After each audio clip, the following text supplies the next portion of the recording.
And we are live-o. For you guys, it is Thursday, September 17th. That light's not helping me very much. I'm going to throw it away. And we'll go from there. I love it. I got no followers right now. It means I get an early night. It means I go home. We'll see if anyone goes on. So, Thursdays are tough. Okay, so, I'm up to 2. Ginger, how are you? So, couple good news is I had one person that missed, but I was trying to get out of here early. I was hoping. So now I don't mind doing this. My wife's in the city. I dropped her off. Oh, thanks. I deserve a vacation. You know what? I'm speaking actually with someone tomorrow night who's going to help me try to scale my business. So maybe I can just do this, still tutor, but do this and actually have other tutors under me. We're going to work, see what we can do. So, how are we doing so far? Anybody have any questions so far? Or do I just have to riff on my own stuff? You know, the whole point is we're trying to grow this, right? So I can just, because really, like I said, if I can just do that, I would do these every night. We'll see what happens. If I could do these every night, then everyone gets a little help. Okay. I think I'm at a loss for words. Thank you, Greg. I appreciate that. Let's see if Allie comes on. Let's see if Robin, Judy, Ginger, you're on. You're always the first one, which is great. Cynthia, I see you on. You're on Reddit constantly. I see. Also, go on the Reddit, those forums. There's a lot of people saying nice things about me too. Nancy, how are you? But really, they're giving good feedback. A bunch of people past the 66. I think there's a couple people I tried to get to come on here. You know what? Just the only way you can help me grow is by share this, like it, and subscribe, because I found out that, I kind of know this, that the more engagement we have with this, it gets put on people's homepage, and that's the goal. And I'm almost at 2,000. I'm at 1,952, so it's a good year. Okay, so not really any updates on anything. I do think, guys, keep in mind now that even in New York, de Blasio just said no, Shah, how are you? De Blasio said no school. They're not doing school. So I'm telling you, that's not really the point of it. But most of it is that we'll talk about that. So when we get closer to winter and if COVID gets bigger, although the CDC just said that the level of flu is going down. And I said this in June, and my family thought I was an idiot. I said, because we're wearing masks, because we're social distancing, okay, we'll talk about that. That's my issue, Cynthia, that I do think that come winter, if this builds up again, they may shut down the centers again where you'll remember something. They already have the remote thing there. So Savoy, how are you? How's everything? So the whole thing is that with the winter coming and it getting worse, they may go back to shutting the centers down, which means but the good thing is it won't be like the one in the spring where they go, nobody's taking tests. This one, okay. I think they all are open. I think everyone is open, okay? I am so happy for you, Savoy. That's great. I am so happy for you. So it's nothing like being done with a test, right? It's such a great feeling to be done. I love it. I am so happy. Congratulations. Okay. How'd you feel it was? How'd you feel the test was? Did you feel okay during it? Yeah, 63 next. Now give it some respect. Get through that book once or twice. Get through the book once or twice just to do it. You got the big one down, but don't let up. Keep the metal, foot to the pedal to the metal, right? Foot on the back. No. Foot on the pedal. No, it's keep it pedal to the metal. No, that means like rock. That's like music. No, pedal to the metal is old cars used to have metal, and you keep the pedal all the way down. That's true. When I was a kid, my car did not have any floors. Okay, so now, that was my little Chevy Nova. So, Shauna, how are you? Okay, so let me start answering some questions. Okay, Kelly, I'll get to you in 1 second. Let me put on my old freaking blue light glasses because that helps. I get headaches when I don't. Okay, so my thing is, I don't think they're going to shut down testing centers anytime soon. But what's going to happen is is that over time, if the COVID thing starts spiking again, they're going to start shutting it down for safety. And then I think you're going to have to go to remote. Again, not like the spring where nobody can take tests, just everyone's going to be remote, which is unfortunate because I'm not a fan of it. But look, if you have to take a test and you can't go to a center, you do it. One of the guys on Reddit said he took the SIE remote in person and the top off the remote, and he liked this in person better, but he had no choice with the remote because there was something going on. Okay, so I'll start with Greg. So a letter of rescission. So this is for the 63, 66, 65. If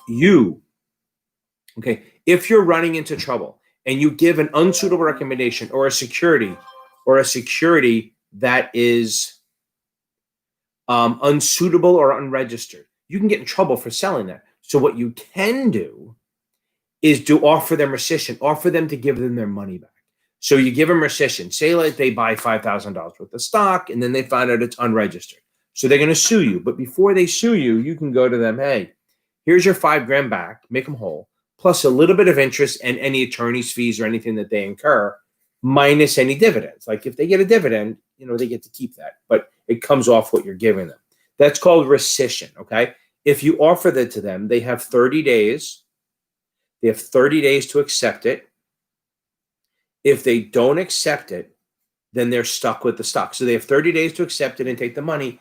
And if they don't accept it, that you have no more liability. Boom. That's what a rescission is. You're basically offering them what they would have gotten if they went to court anyway. So that's all it is. Okay. I hope they're not going to shut it down again. Nobody wants to. Savoy, again, keep your foot on the pedal. Keep it on the grindstone. Don't stop. Don't let up because it's a 63. Give it everything you got. Read the book at least once or twice, then start taking tests. Okay. Okay, by the way, I'm going to say this again. I always try to say this. If you guys are looking for materials, go in the comments and you can see I have a link for STC. We give a nice 15% discount. And if you're looking for a supplement, the Achievable one is awesome on both the SIE and the top off. It's a great little supplement. Okay, now let's go back to this. Yeah, it's a hard, look, the 7 is a hard test. It really is. But if you know your shit, you're going to be fine. Okay. Okay. Which form of efficient market hypothesis concludes that an investor cannot achieve abnormal gains using fundamental analysis? Semi-strong or strong? Okay. So I would have to say that it's going to be, that's a great question because the way and that was on the exam, we'll work on that one. Let me think about that for a second because that's a tough one. Okay. Because the whole thing of efficient market hypothesis is that you can't beat the market. So weak form is random. Everything's random.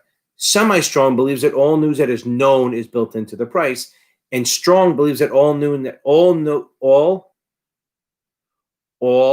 news that is public and private is built into the price. Semi-strong or strong. So which form of efficient market hypothesis includes that an investor cannot achieve abnormal gains using fundamental analysis? I will come back to you on that, but understand this is the big thing. So keep in mind, efficient market theory is that you can't beat the market. There's no efficiencies, and it'll probably kick in a second. So weak form is everything's random. Basically, I almost think that's probably the answer because you usually can't beat it because that's the whole thing is that we'll come back to that because efficient market theory believes that buy and hold is always the best. Okay. I take series 7 on Wednesday. I'm so nervous. Haven't started out with margin. Okay. So Kelly, so the big thing about margin is relax because the vendors really ask really hard questions on margin when it's not that hard on the test. It really isn't. It's going to be, the whole point here is that in margin, you have to get, how do you get equity? So if it's a long account, you do market minus debit, you get the equity. That's your equity. And then to get SMA, you do equity minus half the market value. Write that down. Equity is market minus debit. Boom. Your SMA is how much equity you have that's above 50% of the market, which is the Reg T. So then to get SMA, you do equity minus Reg T. And then if there's buying power, you just double the SMA. On the short side, SMA is the same question. Equity minus half the market value. But to get the equity, you do credit minus market. So long, it's debit minus market. Debit, market minus debit. See what happens when I go too fast? Long is market minus debit to get equity. Short is credit minus market. Okay, Shauna, how are you? We'll go for that. I hope that makes sense. An SMA is always equity minus half. Okay. Listen, Kelly. So don't sweat the 68s. You have to look, and you have to look and think: is equity is? I'm going into margin again. Are the questions you're getting wrong? Are they because of the confusing math stuff? How many are dumb answers? So when you go back through your question, you have to go back through them right away. Look and see how many of them are bad, like stupid reasons, like, oh, I misread it or something like that. Because that will happen more on the vendors questions than on the real exam. The real exam, yes, the questions are not super easy, but you will always know what they're asking. That's the thing. You'll always know what they're going to ask. Okay. It's just sometimes the answers aren't all that great. I'm distracted because I'm thinking about that question too. Okay. So now, okay.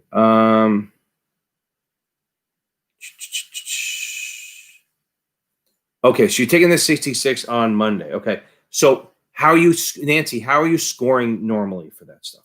While you're answering that, Kelly, I'm going back to this. Don't worry about the 68s. Worry about why you're getting a 68. If it's hard margin questions or hard options, discount them because it's not that big a deal. It's really because the option questions are pretty straightforward. The margin questions are easy. If you have to do the balance sheet ones, those are pretty easy. Okay. Okay. Okay, hold on. Yeah, that's true. So, okay, understand something. Right. So Savoy is right about this. That is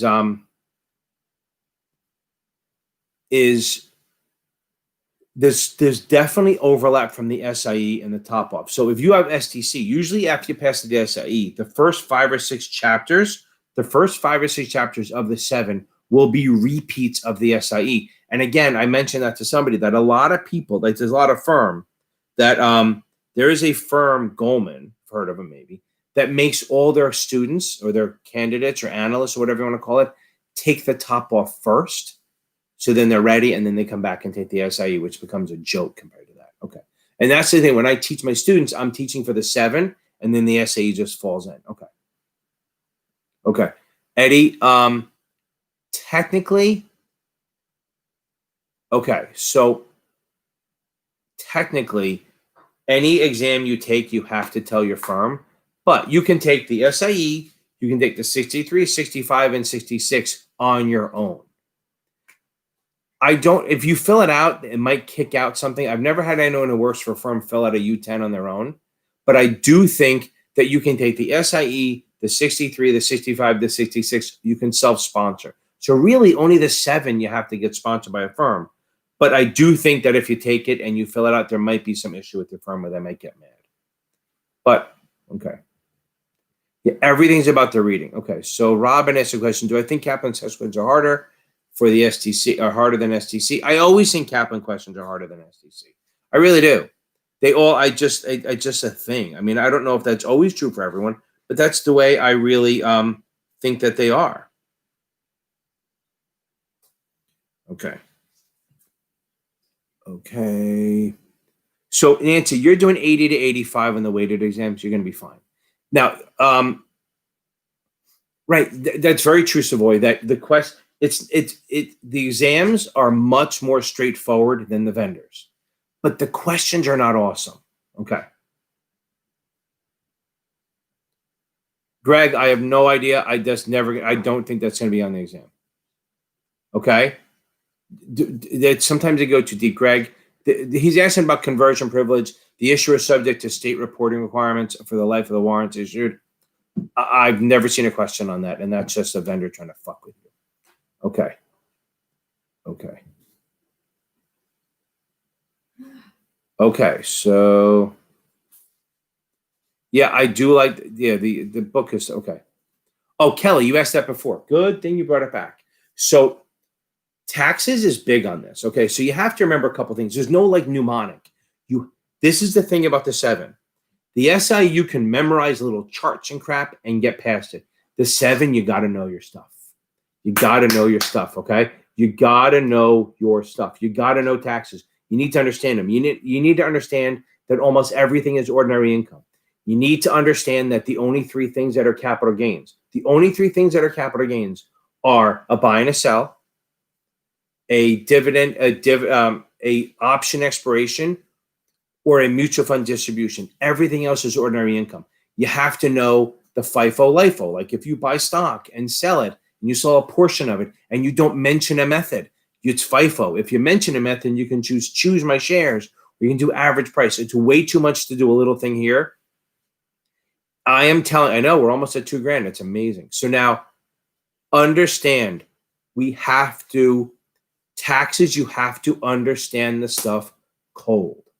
Not like an accountant, but you need to understand what cost basis is. You need to understand what proceeds is. You need to understand that everything about a mutual fund is taxable. Everything. When they pay a dividend, even if you reinvest it. If they pay a capital gains, even if it's reinvested. When you buy and sell and you leave one fund and go into another, that's taxable. Everything about a mutual fund is taxable. You need to know cost basis. You need to know the stuff. So there's not really a one-time, you just memorize this for taxes. It is a big part of the test. Okay, Cynthia. Okay, Savoy, I suggest the STC for it, but yeah, you don't need to be sponsored for the 66. Bert, I do agree that a lot of the beginning of this, almost all of the vendors, the first couple chapters of the top-off book mirror the SIE. That's why a lot of people take the 7 first and then the SIE, which you can do. There's no reason. It's a co-requisite, not a prerequisite. The 66, you can actually self-sponsor. I had a student at Morgan Stanley who didn't want to get into the program yet, so she took the SIE, then she took the 66 first, and then she got into the program, and then she had all this time in the world to get the 7. So you can self-sponsor. It's called the U10. That's what you do. Okay. Kelly, I hate to be like that way on you about the taxes, but it is so much stuff. But you got to, I think I did a couple where I talked about taxes. Okay.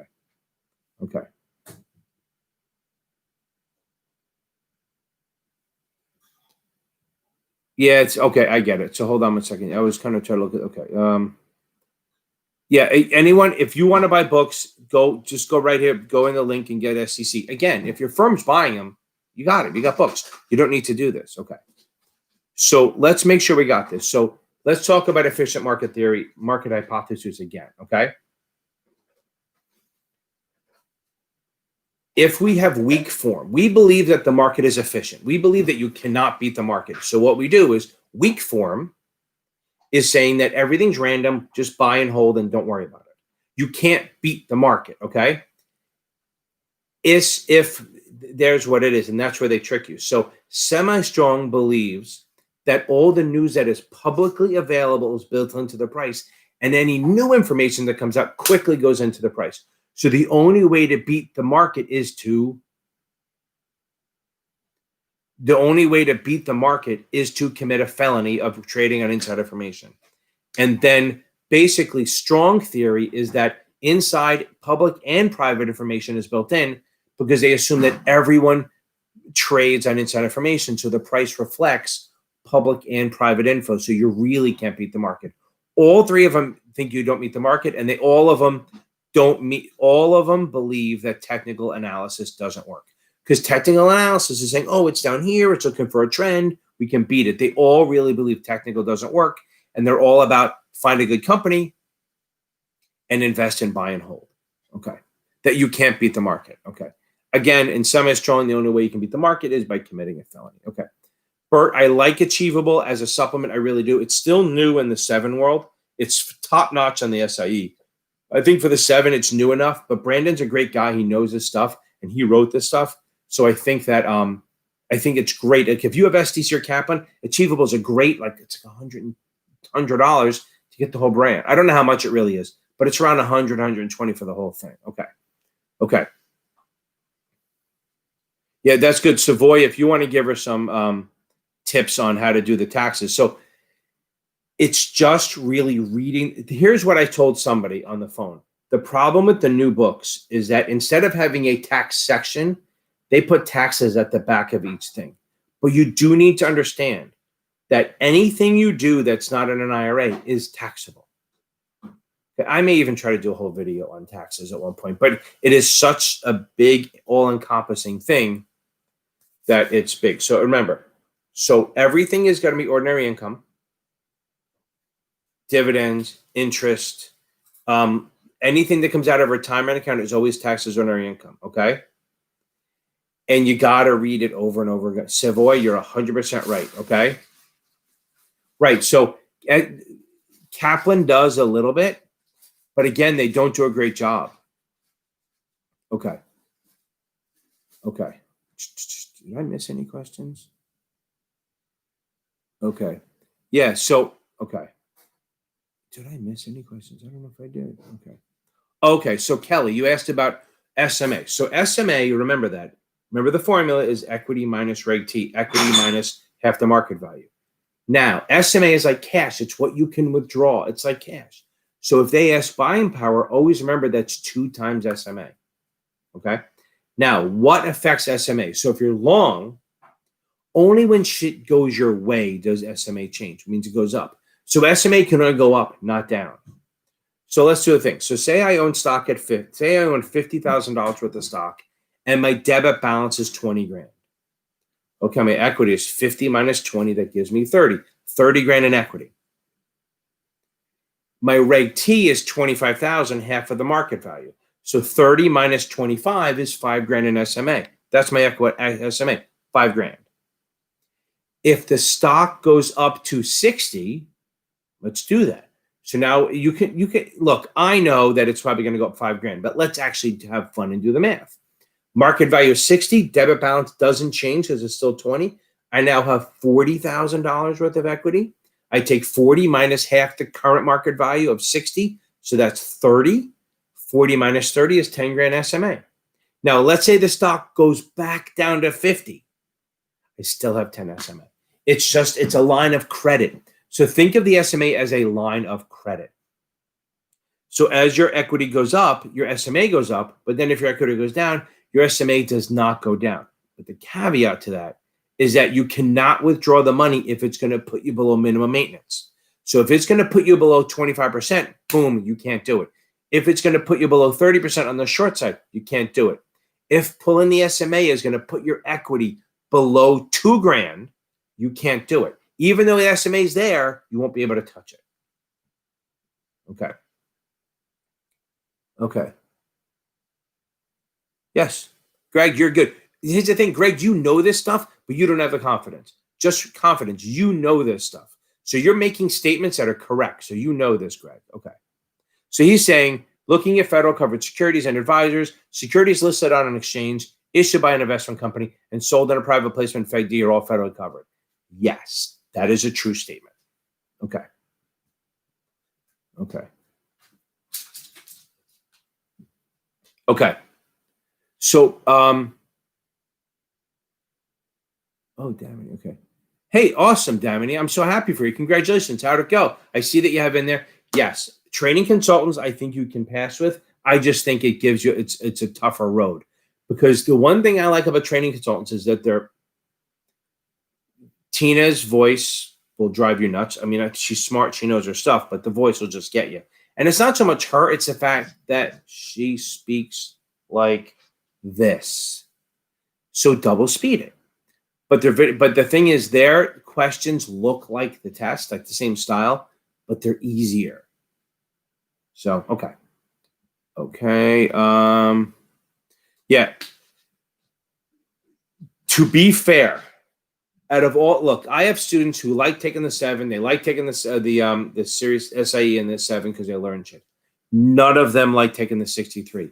It is like watching paint dry. I like it because I do this shit, right? But it's really boring. I don't read it very much. I don't. Now, this is the other thing. Anyone who's taken the 63, I tell them, when you're getting close and you're taking finals, go find my playlist of the 63 and where I take the exam. And I had a guy do it. He said it really helped. One of my students, he watched the video and he saw the question pop up. He hit pause. He answered it himself, and then he hit play, and then listened to me explain how I was going to answer it. And it really did. They said it really helped. Again, I'm trying to tell you to watch my videos, but free is free. Okay. Okay. Okay. It is really boring. It's going to put you to sleep. It really will. Okay. Did I miss any questions here?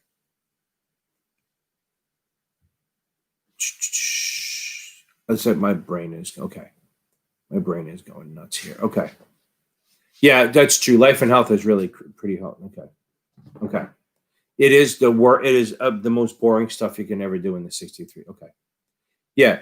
Perfect. So yeah, you have past perfect. You're going to be fine. If you want to get something that, here's the thing. Past perfect again is solid, but they go too deep into the stuff. Okay. Okay. Okay. So before I go, so let's talk about a couple quick things. So active 33. Okay. Active 33. Very true, Greg. Is the S7 is much more action-packed than the 63. It is the most boring thing ever. But the good thing is it's only 60 questions and the books aren't that big. Okay. Other than Kaplan, I think they have a big book, but they also have a lot of questions. So active 33, nobody's asking, but I'm just going to force this shit down your throat. Active 33 is a primary act. It's for issuing non-exempt securities. So anything that is non-exempt, when you hear non-exempt, think corporate, okay? I do a live every Tuesday and every Thursday. Tuesdays are much more active. Okay. No, I don't. I'm see now that let me finish the 33 and I'll answer your question. So 33 is primary market. That's new issues for non-exempt. Think non-exempt means corporate in your head. Corporate securities. Okay. There are exceptions. Reg A is an exception. Reg D. Okay. Reg D is an exception. Rule 147, which is in-state, is an exemption, okay? Those are all exemptions from the Act of 33. Now, what does the Act of 33 require you to do? You have to file a registration statement. That starts a 20-day cooling off period, which during that time, you can't really talk about the goddamn thing. But if, like, say Toys R Us is going public, you can talk about the toys and you can talk about the stores. You can't talk about the stock, okay, during that 20 days, okay? Kelly, thanks for jumping in. So now, during that day, you can do four things. You can issue a red herring, which is a preliminary prospectus, which is a disclosure doc, which is not advertising. Okay. Now, you can also register it in the various states, called Blue Sky, which is a 63 thing. You can get indications of interest. No. Okay. No sales. You can get indications of interest, no money. Also, you can issue a tombstone. A tombstone is like an ad. And again, I think Tuesday I'll be able to put up this, share my screen so I can do some more stuff. A tombstone is like advertising, but it's not. It's a very basic thing saying, hey, we're issuing shares. This is the range. These are the underwriters. Go call them if you want that, but it's not considered a sale. Okay. Again, Cynthia, I don't know in the membership. I may have, since a lot of people are out of the house, I may start doing some of the option videos either tonight or tomorrow to put them into the membership thing, which would be great. I mean, but let me work on that. I'm hoping to have it. I hope to have some of them by Monday or Tuesday. And maybe what I'll do is I'll just get 2 or 3 videos in there, do a membership, and then every couple of days add another one. And so we have new stuff to look at. Mostly it's going to be about just explaining options because why not? Okay. Fair enough. Okay, everyone. Usually Thursday's never as good as the Tuesday. I'm sorry, it's not. I'm not on my game, I guess. So, couple things. Okay. Universal. Okay. Flexible premium variable life. Holy crap. Okay. So, thanks. So, universal. That's a great question. So let's go into this. So we have. What vendor are you using, Nancy? Because I want to know what vendor you're using that they're going that freaking deep. Because that is, if that's on the 66, okay. Japon. So, okay.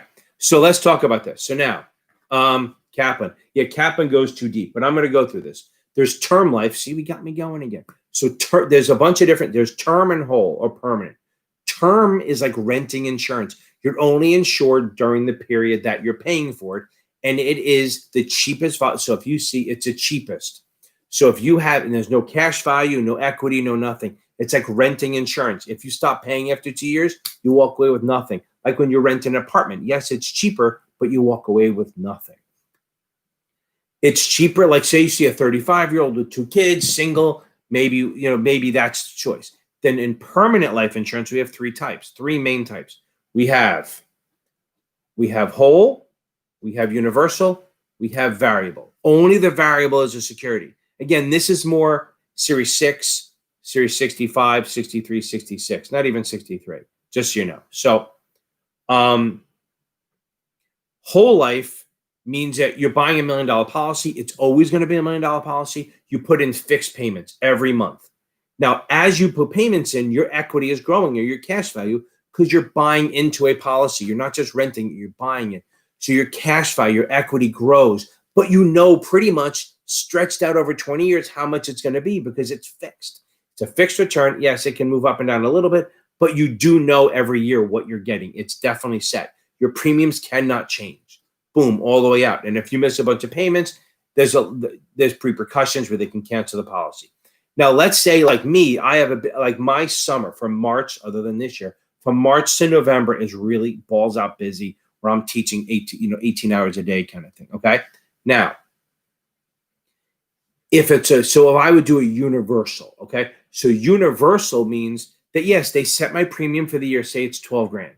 I can pay $2,000 a month during the summer and then I'm good. Or I can pay 12 grand, the 12,000 over 3 months. I can adjust my payment. So universal, your payments can be skipped and done like that. So at the end of the year, if you haven't made the entire 12 months worth of payments, they will lower your death benefit on the back end. So universal means you can adjust premiums, okay? But your growth is fixed. So both whole and universal, your growth is fixed. So it is not a security like Greg just said. So it is not a security, okay? Now, a variable is a variable. So the fixed, universal, and whole are held in the general account. And the way to remember this is that, in the 1980s, when they came up with these variable things, the SEC came up and said, hey, you can't have it in the general account. You have to put it in a separate account. So the insurance companies, being the geniuses they are, just called it a separate account. So anything in a separate account or a sub account is a variable and it's a security. So if you see sub account or variable, it's a security. I put money into I have a fixed premiums on my variable, set payments, $1,000 a month, whatever it is. But the growth of my cash or equity goes up and down depending on how the investments that I put it in do. So how my sub accounts do. So I put money in and it goes into the sub account and that's invested in mutual funds and stuff like that. Depending how that does determines my cash value. So I can actually have really good months and have this go crazy and have like 15% a year. And then my death benefit will go up. Even though I'm paying for $1 million policy, but because my shit's growing so much, it's increasing it. But if it goes down and I'm losing money, that's a good thing. It won't actually affect my death benefit because I have a guaranteed minimum. Okay. But my equity, my cash value, I may actually lose money every month and have no cash flow. I can't withdraw anything. Okay. Yep. So they're saying which skip premium payments. So you can skip flexible premium variable life. Okay. So which life insurance is tied to the separate? Yeah, that's perfect. Yeah, very good. See, there you go. Just by having the conversation, you figure it out. Okay. Okay, fair enough. Fixed, the return is based on the insurance company, and variable, it's based on you. Awesome, Greg. I love it. So see, sometimes just having the conversation, you can answer your own questions. It's awesome. Okay. I love it. There's also, here's the thing. Was one of the choices universal variable? If it said universal variable, that's flexible premium variable life. That's like what it's called, the variable universal variable. That might have been a choice. Okay. Again, I'm going to work on doing some of these things. For the 66, remember something. I always prefer STC myself because it's funny. I've been saying that for over a year now, and then they came up and I found a way to get a link and make a little bit of money off of it. But I like them better. But if your firm already has Kaplan or has Past Perfect or Notman or training consultants or STC, don't change. Don't spend more money when you don't have to. There's no reason. There's no reason to add a provider if you're working through it. But remember, guys, focus on the reading, not just taking tests. as I joke around, everyone that comes to me and they go, oh, I just took a lot of tests. And then they come to me after they fail. And as I've said, I have 4 kids. 3 of them went through boarding school because of people who took that advice. Boarding school is not cheap. Trust me, it's 50 grand a year. Okay. And I'm making that from people to just take questions. Focus on adding knowledge. I can't say that enough. Look, I don't want to be out of business, but I do. If you guys, the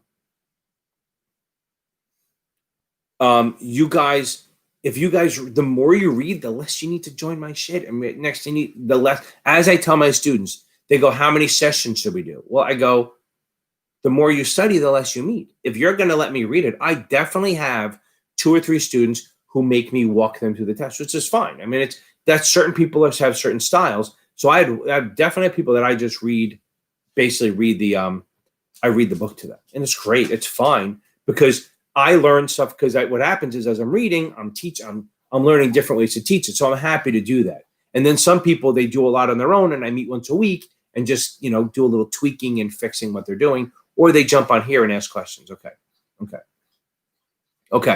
Yeah, great. Greg has great notes. He's good stuff. I think that, he really did. Okay.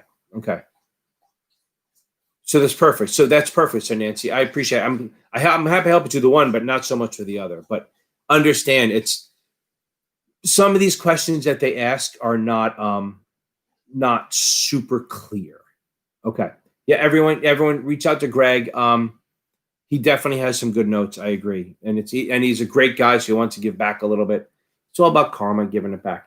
Look, guys, if you like what I'm doing, hit like, please share. I'm trying to come up with more videos. I got the MSRB ones. I'm trying to go back and forth and I'm thinking I'm going to do the next chapter in the SIE book and then more MSRB.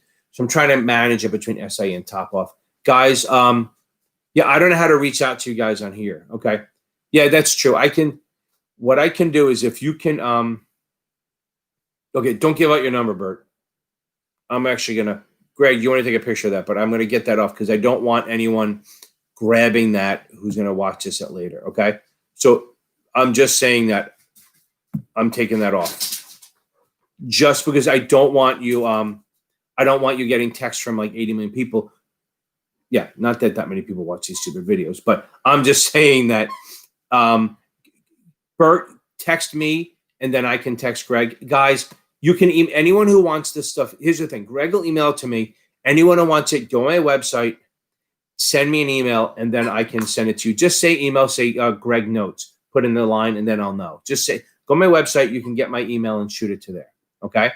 Yeah, keep your, Bert, it was nice to do that, but don't do that. Okay. I don't do any of the 910 in the videos. I teach that, but I don't cover it because there's really, I know, I get it. You're going to nail this. So, yeah, Nancy, I teach it, but I don't cover it because there's probably 9 people in the entire country who would watch a video on the 910. So, maybe if I ever finish all this stuff, I'll do it, but you'll be done with all this stuff then. I probably tutor like 15, 20 people on that. I do a lot on the 24, all the exams. Anyway, guys, thank you for much. Thank you for joining. If you like what I'm doing, hit like. I see you're doing that. Greg's a great guy. I love paying it forward. Please, if you like what I'm doing, hit my Blue Collar Finance, my Blue Collar Finance podcast. Come join, subscribe, tell people about this. Go on Reddit, and if you guys pass, so like when you guys pass, go on Reddit. Thank you, Kelly. Go on Reddit and put it on there. Pay it forward because I always think karma works. That's why I'm doing this. Okay, I figure I am making a good living teaching. I want to try to help people out. And thank you, everyone. Thank you, Shauna. Thank you, Kelly. Thank you, Nancy. Thank you, Alondra. Cynthia, thank you. You said Greg was the MVP. No, I'm kidding. I'm just screwing around. Everyone, see you Tuesday night. Hopefully I have 2 or 3 videos out before then. And read. I can't say that enough. Okay? And everyone, I love what you guys are doing. I love what's going on here. And as I say now, may the force be with you. Wash your hands. Good night, y'all.